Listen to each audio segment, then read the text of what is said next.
आज इतने लोग हैं। मैं सोचा था कम आएंगे, अच्छे से बोलूंगा कॉन्फिडेंस में।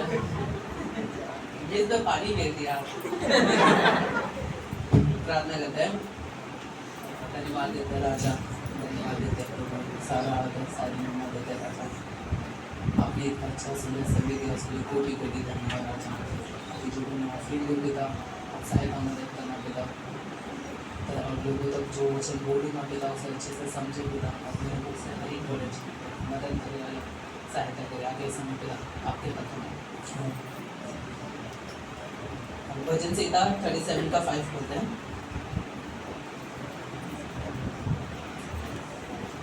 अपने मार्ग की चिंता यहोवा पर छोड़ और उस पर भरोसा रख, वही पूरा करेगा। जब हम परमेश्वर के पीछे चलते हैं, मतलब हर एक चीज़ छोड़ के, तो हमें किसी चीज़ की चिंता करने की ज़रूरत है नहीं, क्योंकि परमेश्वर ने सृष्टि बनाई है, हमें बनाया है, इवन बहुत सारी चीज़ों को बनाया है संसार में। तो हमें किसी चीज़ की चिंता नहीं करनी चाहिए, क्योंकि गॉड है। हम एक विश्वास से बोल सकते हैं कि अगर हमें किसी चीज़ की ज़रूरत पड़े तो हम प्रार्थना करते हैं, परमेश्वर से मांगते हैं, क्योंकि मतलब बेटा जो रहता है वो अपने पिता से ही मांगता है।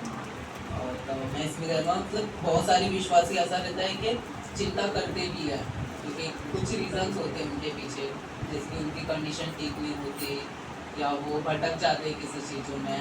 तो इसके पीछे मतलब मैं बता रहा हूँ कि उनके 3 कारण होते हैं कि जैसे अगर मैं चिंता में हूँ तो मैं क्या सोचूंगा कि मेरी जो जीवन में प्रॉब्लम है इसे कौन हटाएगा, कैसे हटाएगा, कब हटाएगा। ये बहुत मेन चीज़ होती है जो कि हम जब चिंता कर रहे हैं तो हमारे सबके दिमाग में आती है, जो कि एक नॉर्मल चीज़ है। बट एक विश्वासी के जीवन में जो चिंता रहती है वो कैसे कार्य करती है ना, इसके मैं कुछ 3 पॉइंट बताना चाहता हूँ।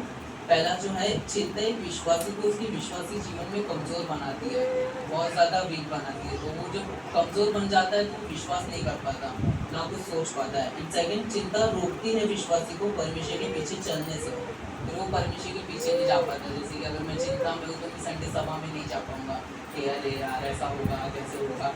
और थर्ड ये कि चिंता एक विश्वासी को भटकाती है परमेश्वर के पीछे चलने से। और ये जो तीनों पॉइंट्स हैं ना, ये तीनों पॉइंट जब हम साउल के जीवन में देखते हैं, जब साउल गोलियत से लड़ रहा था ना, तब इसके मन में भी बहुत सारी चिंता थी, जिसके कारण वो नहीं लड़ पा रहा था। उसकी इतनी बड़ी सेना थी, बहुत सारे लोग, फिर भी वो कमजोर पड़ेगा, क्यों? क्योंकि कोई चिंता कर रहा था। और तीसरा, वो परमेश्वर से उस समय भटक गया था जब वो चिंता नहीं कर पा रहा था।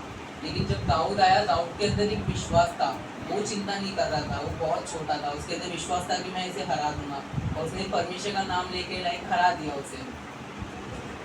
कौन सी बातें है कि हमें चिंता नहीं बल्कि परमेश्वर पे विश्वास करना चाहिए।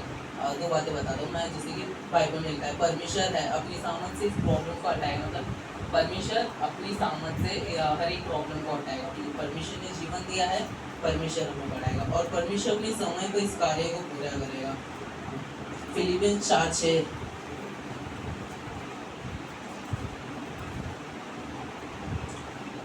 किसी भी बात की चिंता मत करो, परंतु हर एक बात में तुम्हारे निवेदन प्रार्थना और विनती के द्वारा धन्यवाद के साथ परमेश्वर के सम्मुख उपस्थित किए जाए। इसमें लिखा है कि किसी भी बात की चिंता मत करो। ये चीज़ में परमेश्वर भी कहते हैं कि हमें किसी चीज़ की चिंता नहीं करनी चाहिए, हर एक चिंता में हमें प्रार्थना करनी चाहिए, हर एक चीज़ें हमें परमेश्वर को बोलनी चाहिए, मांगनी चाहिए। फिलिपियंस 1:6 मतलब 1 का 6, मुझे इस बात का भरोसा है कि जिसने तुम में अच्छा काम आरंभ किया वही उसे यीशु मसीह के दिन तक पूरा करेगा। हम यहाँ देख सकते हैं कि परमेश्वर के मार्ग में जो भी प्रॉब्लम्स हैं वो सारी चीज़ें परमेश्वर पूरा करेगा। अगर हम आउटरीच कर रहे हैं तो हमें ये नहीं सोचना चाहिए कि हाँ कुछ लोग हैं नहीं लेंगे या ऐसा करेंगे, बट हमें विश्वास करना चाहिए कि हम परमेश्वर का कार्य कर रहे हैं तो परमेश्वर हमें सामान देगा।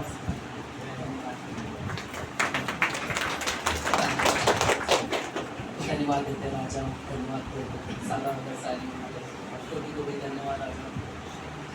आगे जो भी वचन होंगे फिर आपके हाथ में, यीशु मसीह के नाम से।